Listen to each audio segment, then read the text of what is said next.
উপার্জন করার কথা, তুমি হয় হালাল ভাবে ততটুকু করবা অথবা হারাম ভাবে ততটুকু করবা। 1 ইঞ্চিও তুমি বেশি করতে পারবে না, আল্লাহর কসম। 1 বিন্দু বেশি করতে পারবে না, আল্লাহর কসম। 1 বিন্দুও না। যে ব্যক্তি অন্যের টাকা, শত কোটি টাকা লুট করেছে, ও যদি হালাল পথে থাকতো, ও কি শত কোটি টাকার মালিক হইতো না? এই বিশ্বাস আছে কিনা? আপনাদের বিশ্বাস নাই, অভাব আছে বিশ্বাসে। বিশ্বাস আছে কিনা? বিশ্বাস থাকলে তাহলে এইভাবে চলবেন। এটাই হলো লা ইলাহা ইল্লাল্লাহর কথা।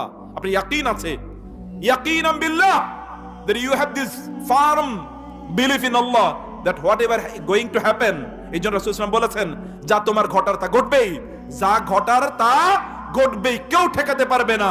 আর যা ঘটার না তা ঘটবে না, কেউ তা ঘটাইতে পারবে না। যা ঘটার তা ঘটবেই, যা ঘটার তা ঘটবেই, তা কখনোই টার্গেট মিস করবে না। এটা আল্লাহ সুবহানাহু ওয়া তাআলার পক্ষ থেকে নির্ধারণ আল্লাহর। এটা ঠেকায় কে? আর কারো পক্ষে ঠেকানো সম্ভব না, আল্লাহর পক্ষ থেকে নির্ধারণ। অতএব ইয়াকিন কি থাকতে হবে বলেন তো? ইয়াকিন থাকতে হবে। লা ইলাহা ইল্লাল্লাহ মানে কি? ইয়াকিন, গভীর অন্তরে বিশ্বাস থাকতে হবে।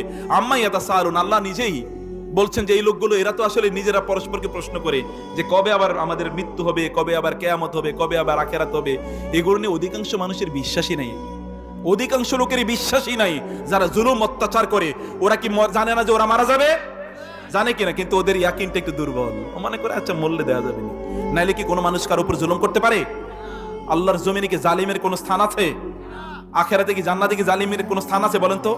জুলুম এমন একটা অপরাধ যেটা আল্লাহ তাআলা চরম ঘৃণা করেন। একটাই মাত্র কথা হাদিসে আসছে, কোরআন এবং সুন্নাহয় নির্যাস একটা মাত্র বক্তব্য। আল্লাহ নিজের উপর একটা জিনিস হারাম করেছেন, তা হলো মানুষের উপর জুলুম করা। ওমাল্লাহু ওমা রাব্বুকা লাইসা বিযাল্লাম